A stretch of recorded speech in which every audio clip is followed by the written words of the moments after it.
नमस्कार। निशुल्क ज्योतिष परामर्श केंद्र में आप सबका स्वागत है। आज दिनांक 25 अगस्त 2024 रविवार। जैसा कि हम कुंडली का अध्ययन कैसे करें तो ग्रहों के बारे में जान रहे हैं। तो हमने कल जैसे देखा था कि ग्रहों में 9 ग्रह हैं, उनमें से 4 शुभ ग्रह माने गए, 4 अशुभ ग्रह माने गए और बुध को नपुंसक ग्रह या बालक या राजकुमार के रूप में देखा गया, क्योंकि बालक जिसके साथ जाता है वैसा स्वरूप बना लेता है। लेकिन आज हम ये देखते हैं कि यदि ये शुभ और अशुभ है, यदि इनमें शत्रुता और मित्रता है, तो फिर हमारे ज्योतिषाचार्यों ने, हमारे ऋषियों ने जो अध्ययन करके हमें दिया, उसमें इनकी उच्च स्थान और नीच स्थान को जो हमें प्रमाणित करके दिया है, वह शत्रु ग्रह की राशि में कैसे है, इसके बारे में भी आज हम जानेंगे कि कौन सा ग्रह किसके घर में जाकर के अपनी उच्चता को प्राप्त करता है, अपने उच्चतम स्थान को प्राप्त करता है, अपनी पूर्ण शक्तियों को प्राप्त करता है, अपना पूर्ण फल देने में सक्षम होता है, और कौन किसके घर में जाकर के वह दुष्ट कार्य करता है, नीच कार्य करता है, नियम विरुद्ध कार्य करता है या नुकसान पहुंचाने का कार्य करता है। इसको साधारण भाषा में हम यूँ समझ सकते हैं कि वह ग्रह, जैसे कोई शत्रु हमारे घर में आ गया और यदि उसने मित्रता का रूप धारण किया और हमने उसे अंदर आने दिया, तो वह हमारे घर को नुकसान पहुंचा सकता है। इस प्रकार से उसको शत्रु ग्रह या नीच का ग्रह माना गया है। तो हमारी कुंडली में कुल 12 भाव होते हैं, उनमें 12 राशियाँ लिखी होती है। किसी भी भाव से आपका लग्न, किसी भी नंबर से आपका लग्न शुरू हो सकता है, लेकिन जिस नंबर से भी शुरू होगा वह 12 तक चलेगा। जैसे कि 1 नंबर से 12 नंबर तक के हमारे घर होते हैं, 12 भाव होते हैं कुंडली में। पहली कुंडली को राशि को मेष राशि कहते हैं, और मेष राशि के स्वामी मंगल होते हैं। और मंगल इस राशि में, मेष राशि में सूर्य उच्च के होते हैं, क्योंकि ये मित्र ग्रह है, और शनि यहाँ पर नीच के होते हैं, क्योंकि ये शत्रु ग्रह है। अब दूसरी राशि आती है वृष राशि, और वृष राशि के स्वामी शुक्र होते हैं, और यहाँ पर चंद्रमा उच्च के होते हैं, और यहाँ पर नीचता किसी को भी प्राप्त नहीं है। क्यों नहीं है? क्योंकि ये शुक्रदेव की राशि है। और शुक्रदेव कैसे हैं? शुक्रदेव साधना के कारक है, भक्ति के कारक ग्रह है। शुक्रदेव को यदि हम सही दृष्टि से समझें और सदुपयोग करें, तो शुक्र देवता एक ऐसे देव है जिनको तीनों लोकों में आवागमन की इजाज़त है। तो ऐसी भक्ति, ऐसी साधना कि आप तीनों लोकों में विचरण कर सके, ये केवल शुक्र देवता के पास शक्ति प्राप्त है। और दूसरी कौन सी शक्ति है? मृत संजीवनी। वह मृत व्यक्ति को भी जीवित कर सकते हैं, अर्थात जो देवताओं को भी उपलब्ध नहीं है, वह शक्ति शुक्र देवता के पास है। तो शुक्र देवता के ज्ञान को, मंत्र को, साधना को यदि हम सदुपयोग करें तो वह सबसे अच्छा ग्रह है। और इसीलिए वहाँ पर चंद्रमा उच्च का होता है, लेकिन उसके घर में नीचता किसी को भी प्राप्त नहीं होती है, क्योंकि आपका अपना उद्देश्य है कि आप किसी चीज़ को कैसे काम में लेते हैं। इसी प्रकार से तीसरी राशि मिथुन राशि आती है, जिसके स्वामी बुध होते हैं, और इस घर में राहु को उच्च स्थान प्राप्त है, क्योंकि राहु कम्युनिकेशन का कारक ग्रह है, हर चीज़ को बढ़ा के दिखाने का कारक ग्रह है। और मिथुन राशि का तत्व वायु तत्व होता है, जो कि सब जगह संचालित होती है, अदृश्य होती है। एक वायु ही है जो अदृश्य है, और राहु भी छाया ग्रह है जो दिखते नहीं है। इसलिए राहु को यहाँ पर उच्च स्थान प्राप्त है, लेकिन यहाँ पर नीचता किसी को भी प्राप्त नहीं हो सकती है। क्यों? क्योंकि मिथुन राशि बुध की है, ये एक बालक की राशि है, और बालक की राशि में कोई भी जाएगा तो बालक का ना कोई स्वार्थ है, ना कोई परार्थ है, ना कोई अपना है, ना कोई पराया है। तो जब बालक का कोई दुश्मन नहीं है, शत्रु नहीं है, तो वह किसी के भी पास जाए या उसके पास कोई भी जाए, वह उससे अच्छा ही वातावरण रखेगा, अच्छा ही व्यवहार करेगा। बच्चे को देखकर सभी खुश होते हैं, प्रेम करते हैं, प्यार करते हैं। इसलिए बच्चे की चंचलता और चपलता अच्छी लगती है, इसलिए उस घर में भी कोई भी ग्रह नीच स्थान प्राप्त नहीं करता है। चौथी राशि आती है कर्क राशि। कर्क राशि के स्वामी हैं चंद्रमा, और यहाँ पर कर्क राशि में गुरु उच्च के होते हैं और मंगल नीच के होते हैं। अब गुरु तो मित्र है, लेकिन मंगल भी चंद्रमा के मित्र हैं, लेकिन अपने ही मित्र के घर में जाकर वह नीच के हो जाते हैं। इसका एक बहुत बड़ा कारण है। कारण ये है कि मंगल रक्षक है। मंगल केवल अपने शत्रुओं पे निशाना साधते हैं। वह अपनी बलि देकर के भी जिसके लिए रक्षक बने हुए हैं, जिसकी सुरक्षा में खड़े हैं, उसकी को सुरक्षा प्रदान करते हैं। और मन चंद्रमा ये किस चीज़ का कारक है? यह विचलित है, यह निरंतर गति से गति करता रहता है और यह अच्छे बुरे का विचार करना जानता है। इसलिए मंगल की चंद्रमा से नहीं बनती है। इसलिए कर्क राशि में मंगल अपने आप को नीचता प्राप्त करते हैं। कर्क राशि जल तत्व की है और मंगल अग्नि तत्व के है, और एक आग का गोला जब जल में जाएगा तो वह अपने तत्व को खो देगा, इसलिए भी इसको यहाँ पर नीच स्थान प्राप्त है। ठीक इसी प्रकार से 5 नंबर राशि सिंह राशि है। अब चूंकि ये सूर्य की है, इसके स्वामी सूर्य हैं, और सिंह राशि जैसा कि नाम से ही प्रकट है कि शेर। अब शेर के घर में या सूर्य के घर में या आत्मा के घर में या परमात्मा के घर में न तो कोई उचका हो सकता है और न कोई नीचता प्राप्त कर सकता है। वहाँ पर हर बुराई का नाश हो जाता है, केवल अच्छाई का जन्म होता है, धर्म का प्रचलन होता है, धर्म का ज्ञान का संचालन होता है, आस्था का संचालन होता है, विश्वास का संचालन होता है।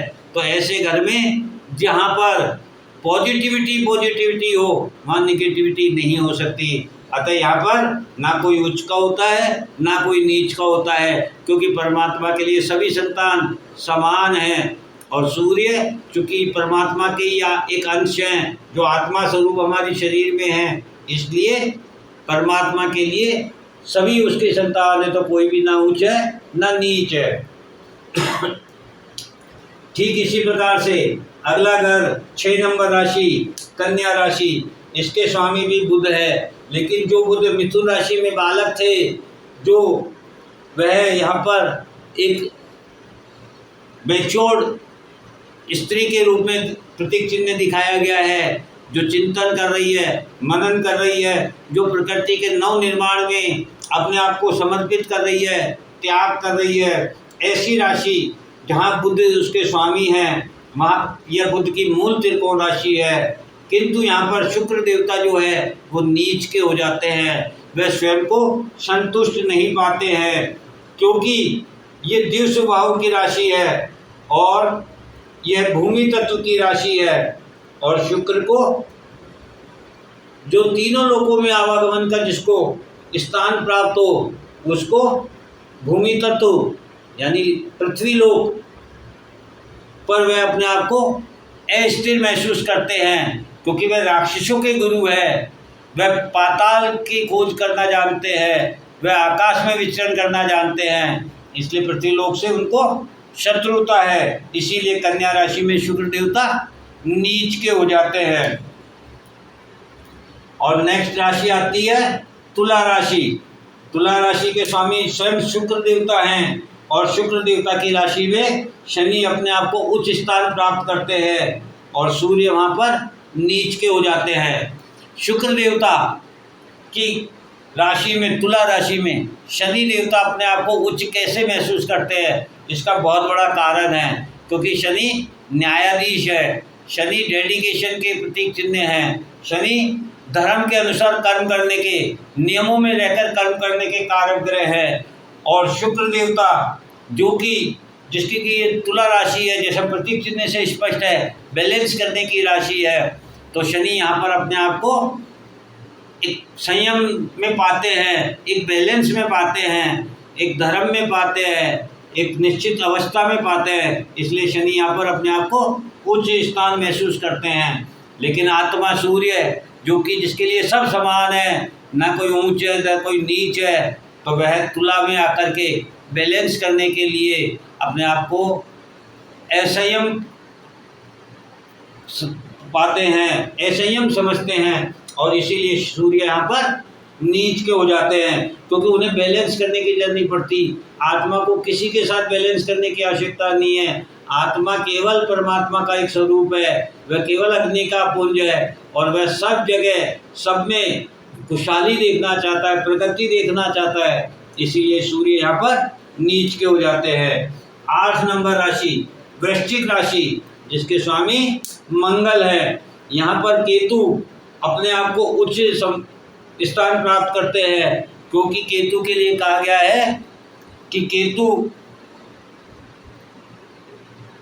ये जानने के इच्छुक हैं कि मैं कौन हूँ, जिज्ञासु हैं, और मंगल स्वयं एक जिज्ञासु है, ये जानने के कि अपना कौन है, पराया कौन है, मित्र कौन है, शत्रु कौन है, क्योंकि वह रक्षक है, और यही केतु का कार्य है। इसलिए केतु को यहाँ अपना उच्च स्थान प्राप्त होता है, लेकिन चंद्रमा को यहाँ पे नीच स्थान प्राप्त होता है, क्योंकि चंद्रमा ये मानता है कि वह तर्क वितर्क का आदि है, वह अच्छाई बुराई को देखकर समय की परिस्थितियों के अनुसार स्वयं को ढालने वाला ग्रह है। इसलिए मंगल की राशि में चंद्रमा नीच के हो जाते हैं। फिर आती है 9 नंबर राशि, जिसके स्वामी धनु, जो धनु राशि है, जिसके स्वामी गुरु हैं।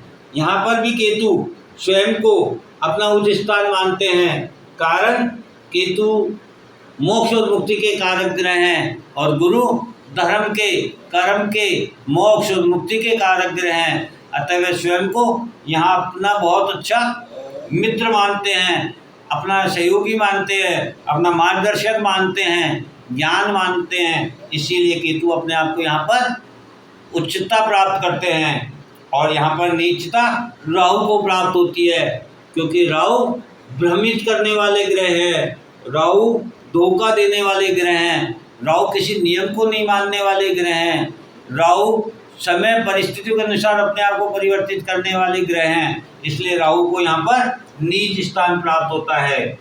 अगली राशि आती है 10 नंबर, इसके स्वामी है, ये राशि है मकर राशि, इसके स्वामी होते हैं शनि, और इस शनि के जो शत्रु ग्रह हैं मंगल, वह यहाँ पर अपने आप को उच्च स्थान प्राप्त करते हैं, वह उच्चता में आ जाते हैं, क्योंकि उन्हें भूमि पर रहकर रक्षा करने का, अपना जोश दिखाने का, पराक्रम करने का अवसर प्राप्त होता है। इसीलिए मंगल को यहाँ पर उच्च स्थान प्राप्त होता है, और यहाँ पर गुरु को नीचता प्राप्त होती है, क्योंकि गुरु किसी भी क्षेत्र में पराक्रम दिखाने के आदी नहीं है, वह पराक्रम के विपरीत परिस्थितियों में कार्य करने वाले हैं, वह कार्य धर्म के अनुसार कार्य करने वाले हैं, ज्ञान के अनुसार कार्य करने वाले हैं, नियमों में रहकर कार्य करने वाले हैं। वह विनाश के कारक नहीं है, सृजन के कारक ग्रह है, और मंगल जिसमें ऊर्जा है वह विनाशकारी है, वह शत्रुता और मित्रता में भेदभाव करना जानता है, वह तर्क वितर्क करना नहीं जानता है। इसलिए गुरु जो कि सृजन करता है और मंगल विनाशकारी है, इसलिए शनि की मकर राशि में मंगल अपने आप को उच्च स्थान प्राप्त करते हैं, तो गुरु अपना नीच स्थान प्राप्त करते हैं। ठीक इसी प्रकार से 11 नंबर राशि कुंभ राशि, जिसके स्वामी भी शनि हैं, और यहाँ पर राहु अपने आप को उच्च स्थान प्राप्त करते हैं, क्योंकि यह कुंभ है, ये वायु तत्व की राशि है, यहाँ अमृत है, और राहु का अमृत का ही ज्ञान है कि अमृत कहाँ है। वह छाया ग्रह है, जिस प्रकार से छाया नहीं दिखती इसी प्रकार से वायु भी नहीं दिखती, और यह वायु तत्व का है। इसीलिए राहु यहाँ पर अपने आप को उच्च स्थान प्राप्त करते हैं, और केतु यहाँ पर नीच स्थान प्राप्त करते हैं, क्योंकि केतु को लगता है कि मैं न्याय नहीं कर सकता, मैं किसी के साथ क्या न्याय करूँगा, क्योंकि मैं तो स्वयं ये जानना चाहता हूँ कि मैं कौन हूँ, मुझे तो स्वयं को जानना है, मोक्ष और मुक्ति को जानना है। इसलिए केतु को यहाँ पे ऐसा ही महसूस होता है। और अगली राशि आती है 12 नंबर राशि मीन राशि, जिसके स्वामी गुरु है, और यहाँ पर जो इनके शत्रु है शुक्र देवता, दोनों गुरु हैं, ये देवों के गुरु हैं, वो राक्षसों के गुरु हैं, लेकिन शुक्र देवता यहाँ पर अपने आप को उच्च स्थान प्राप्त करते हैं। इसका मूल कारण क्या है? मीन राशि का जो प्रतीक चिन्ह है वो एक सागर, जल तत्व की राशि है, तो एक सागर का स्वरूप दिखाया गया है जिसमें मछलियाँ आमने सामने या ऊपर नीचे विपरीत दिशाओं में भ्रमण कर रही हैं। अर्थात शुक्र देवता जिनको तीनों लोकों में आवागमन का साधन प्राप्त है, जिनको वे पर संतुष्टि प्राप्त होती है, जो कि अपनी आस्था अपनी विश्वास से मृत्यु को भी जीवित कर सकते हैं, जिनके पास संजीवनी है। इसीलिए चूंकि ये मीन राशि मृत्यु भाव होती है, इसलिए शुक्र को यहाँ पर उच्च स्थान प्राप्त है, क्योंकि शुक्र देवता मृत संजीवनी रखते हैं। और बुध को यहाँ पर नीचता प्राप्त होती है, क्योंकि बुध के लिए जैसे कि हमने जाना वह या तो सृजन कर सकता है या तर्क वितर्क कर सकता है। इसलिए यहाँ पर जहाँ पर व्यय हो, जहाँ पर मोक्ष हो, मुक्ति हो, नींद हो, एकांत हो, वहाँ पर ना तर्क है ना वितर्क है। इसलिए यहाँ पर बुध को आनंद नहीं आता है। बच्चे को भीड़ चाहिए, जमकर चाहिए, उद्दंडता चाहिए, और यह अथाह सागर को दिखाती है राशि। तो अथाह सागर में एकांत होता है, इसलिए बुध को यहाँ असहायता महसूस होती है। इसलिए बुध यहाँ पर अपने आप को ऐसा ही महसूस करते हैं। तो हमने ये देखा कि राशि भले ही किसी की भी हो, मित्र की हो या शत्रु की, लेकिन कौन से ग्रह को उच्च स्थान प्राप्त है और कौन किस ग्रह को नीचता वहाँ प्राप्त है, उसका कारण है। इसीलिए हमारे ज्योतिषाचार्यों ने हमें ये ज्ञान दिया कि ना कोई मित्र है ना कोई शत्रु है। आपका आचरण, आपका व्यवहार, आपकी सोच ही आपकी मित्र है और आपका शत्रु है। इसलिए यदि हम मोक्ष और मुक्ति चाहते हैं तो हमें ये इन ग्रहों से सीखना होगा, समझना होगा और अपने आप को मोक्ष और मुक्ति के मार्ग पर ले जाना होगा।